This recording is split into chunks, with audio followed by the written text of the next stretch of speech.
Est-ce que l'homme ne voit pas que nous l'avons créé d'une excrétion, et le voilà devenu un chicaneur déclaré.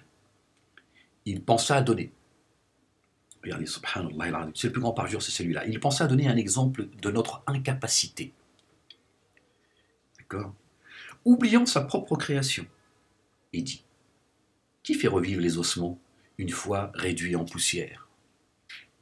Dit celui qui les a créés une première fois.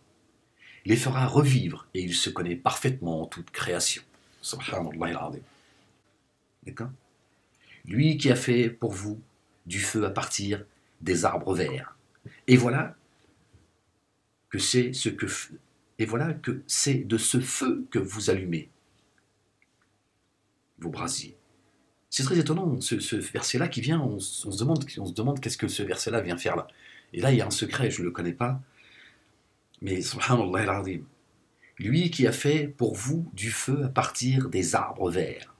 Et voilà que c'est de ce feu que vous allumez vos brasiers. Donc forcément, c'est un lien avec cet exemple que donne le spermatozoïde pour donner un exemple de l'incapacité de Dieu. Donc il y a un... Subhanallah, il a dit bien un message, je ne le connais pas.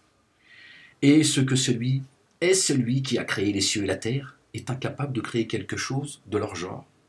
Donc si Dieu dit ça, c'est parce qu'il le fait, sinon il ne le dit pas. D'accord? Au minimum, Dieu dit oui, je veux vous recréer quelque chose qui ressemble à ce que j'ai créé.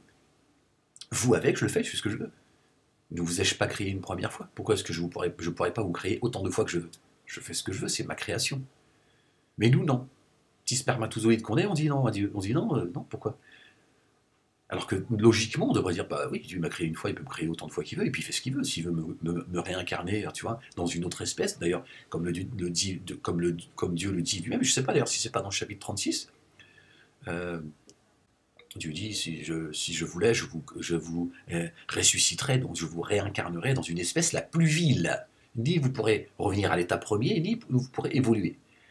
Donc si Dieu le dit, c'est parce que c'est d'abord, il en a la possibilité, kun fayakun, d'accord? Et c'est parce qu'il le fait, sinon il ne le dit pas.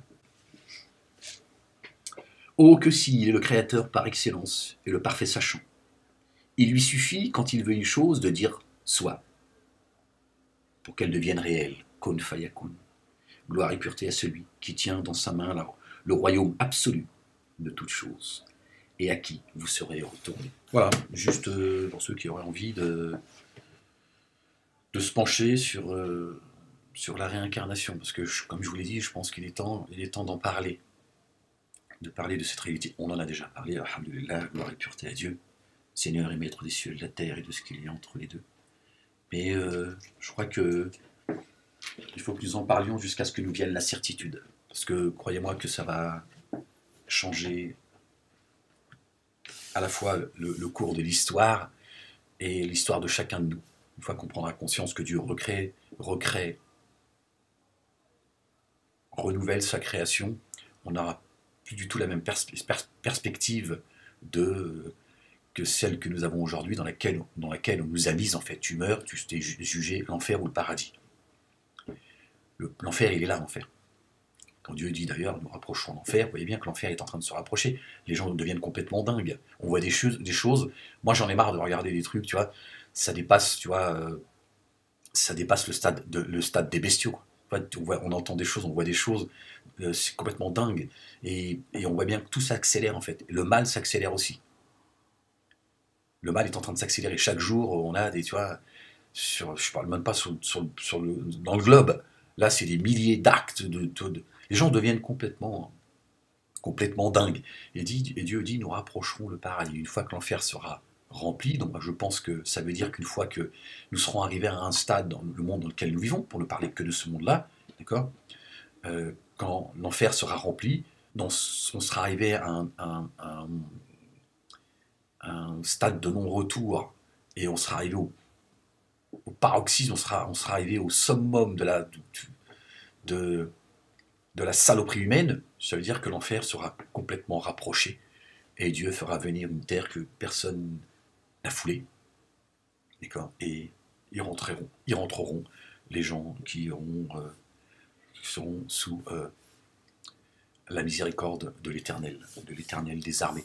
Donc voilà ce que je pense de tout cela aujourd'hui. Voilà, donc il y a ceux qui rendront grâce aujourd'hui, d'accord, qui voueront un culte pur à Dieu, qui accéderont à ce paradis que Dieu est en train de rapprocher en même temps que l'enfer se rapproche. Puis il y a ceux qui resteront dans la fournaise parce qu'ils s'y sentent bien. Il y a des gens qui se sentent bien. Et voilà, leur âme leur dit, on est bien ici, et puis t'inquiète pas, rien ne peut nous arriver, c'est chez nous, c'est notre demeure. Et Dieu renouvellera sa création, et d'autres sortiront de cet enfer pour accéder au paradis sous lesquels coulent les rivières, et que Dieu fasse que nous en fassions partie, et que notre fin soit une fin heureuse. Et verset 78 et verset 81, qui, pour moi, parlent très clairement de la capacité que Dieu a de recréer sa création comme ça, comme fayakun. C'est pas un problème. Et pourtant, le petit spermatozoïde, il veut montrer un exemple à Dieu de son incapacité. Subhanallah, gloire et pureté à Dieu, Seigneur et Maître du trône immense.